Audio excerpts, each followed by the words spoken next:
Time for another mid-module check-in here. We're looking at authentic leadership and servant leadership. So this is chapters 9 and 10 of Nordhaus, Leadership Theory and Practice. And as Dr. Reeder mentioned in the video at the beginning of this module, these models of leadership are a reflection of our modern times in many ways. Authentic leadership emphasizes honesty and being yourself, while servant leadership puts followers first. Authentic leadership really resonates with people on an intuitive level. Phrases like be real when you want somebody to be truthful, or talking about an athlete playing with a lot of heart, speaks to this very human characteristic of authenticity.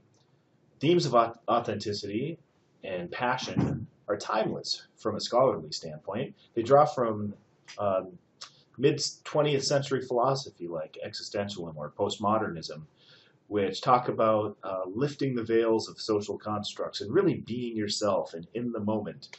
These themes influenced popular Western culture throughout the 60s and 70s. For example, this is when the compassionate servant leadership model was born.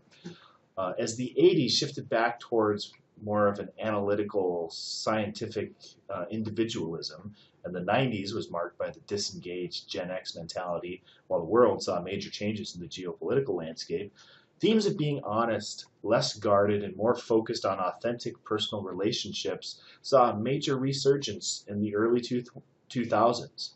I would argue due to the jolting effects that 9/11 had on our collective conscious, as well as the high visibility of corporate corruption with things like the Enron scandal and even the housing market problems in the late 2000s.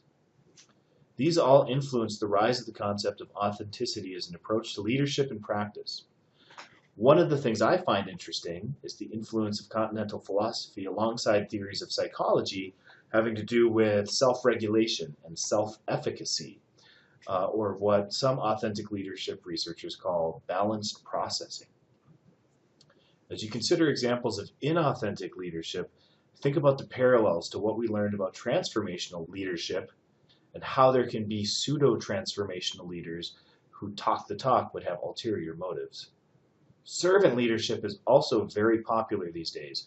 Robert Greenleaf originally articulated this model as both an expression of his Christian faith, but also borrowing concept from ancient Eastern philosophies, which were popularized in the Western Hemisphere in the 20th century because of the popularity of novels by the German author Hermann Hesse, who incorporated concepts of Eastern philosophy such as gracious servitude and humility in many of his works. Well-known leadership authors like Stephen Covey have also written about servant leadership, and it reflects what some researchers of generation theory might associate with millennials, who have this sense of giving back to the community, or that they are team-oriented, thus preferring flatter organizations rather than top-down hierarchies. These are just some of my thoughts on authentic leadership and servant leadership. Something that you might want to consider as you read the readings and do the activities. I look forward to hearing what you have to say about these different leadership models.